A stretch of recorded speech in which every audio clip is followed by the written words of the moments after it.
তাহলে আমরা এখন বেরিয়ে পড়লাম আবার একটি নতুন জায়গার উদ্দেশ্যে। জায়গাটি কোথায়? হুগলি ডিস্ট্রিক্ট, ব্রহ্মদত্তধাম মন্দির।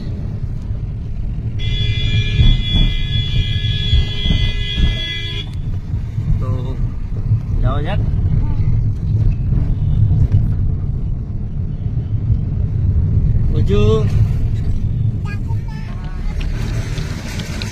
তো আমরা এখন হাওড়া যাচ্ছি। হাওড়া থেকেই আমরা ট্রেন ধরবো আমরা আমাদের নেক্সট ডেস্টিনেশনের জন্য।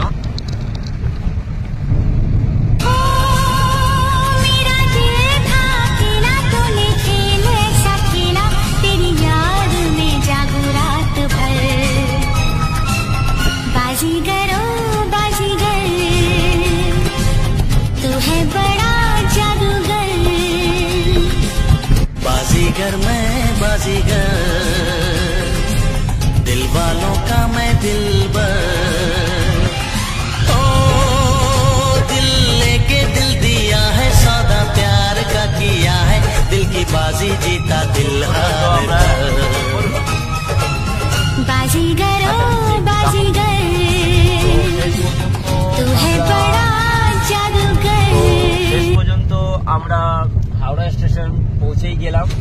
আমার বাদিকের ভিউটা আপনারা দেখবেন।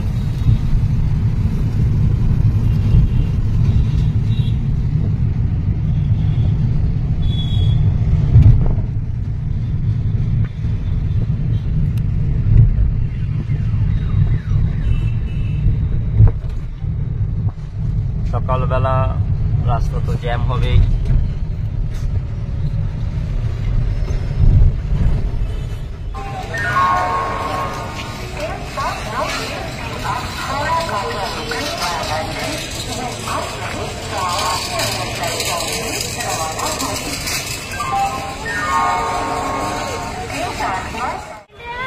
তো আমরা হাওড়া পৌঁছে গেলাম। এবার আমরা ব্রহ্মদত্তধাম মন্দির উদ্দেশ্যে আমরা রওনা দেওয়া শুরু করছি। আপনারা সাথে থাকুন।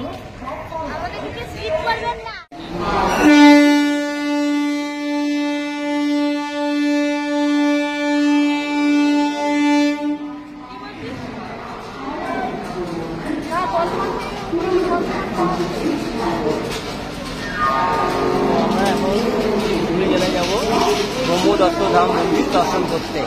আর কিছুক্ষণের মধ্যেই আমাদের ট্রেন চলে আসছে।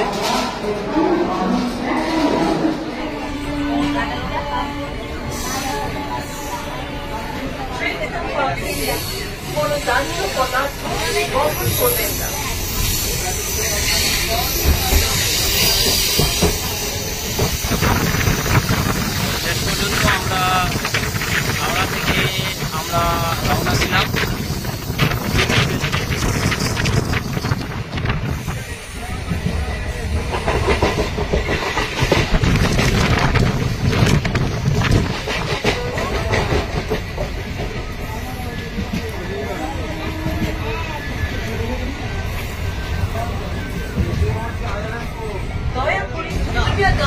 এখন হাওড়া থেকে আমাদের ট্রেন ছাড়ার পর আমরা এখন মন্দির উদ্দেশ্যে রওনা দিলাম।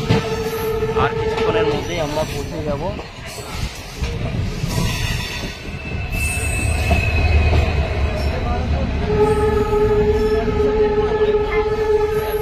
তো আমরা এইমাত্র ট্রেন থেকে নামলাম এবং বাড়িপাড়া আমরা পৌঁছে গেলাম। এখান থেকেই আমরা অটো ধরে ব্রহ্মদত্তধাম মন্দির যাব। তো guys, this is Baruipur station. Howrah থেকে বর্ধমান কর ধরে আমাদের আসতে হবে বাড়িপাড়া স্টেশন। তারপর এখান থেকেই আমরা পৌঁছে যাব ব্রহ্মদত্তধাম মন্দির। জাস্ট আপনারা দেখে নিন। আমার সময় লাগলো ওই 25 মিনিটের মতো, প্রায় আধ ঘন্টার মতো সময় লাগলো। হাওড়া থেকে বর্ধমান কট মানে ধরে বাড়িপাড়া station just 25 kilometres. বাড়িপাড়া station Howrah থেকে বর্ধমান কট ধরে বেশিক্ষণ সময় লাগলো না, জাস্ট 25 মিনিট 30 মিনিটের মতো সময় লাগলো। এবার এখান থেকে অটো ধরে ব্রহ্মদত্তধাম মন্দির। তো গাইস, এই হচ্ছে বাড়িপাড়া স্টেশন, এবং বাড়িপাড়া স্টেশনে নেমে এখান থেকেই আমরা ব্রহ্মদত্তধাম মন্দিরের জন্য আমরা রওনা দেব।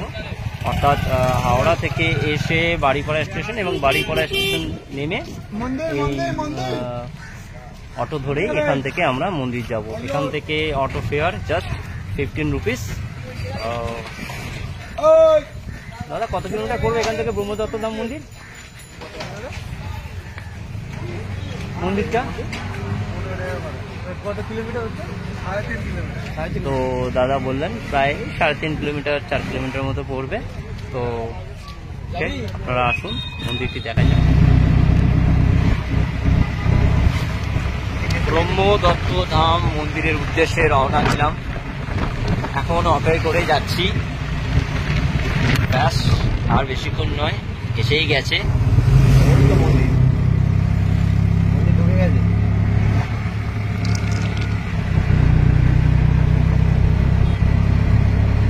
হুগলি জেলা, চারপাশে শুধু চাষ আর চাষ।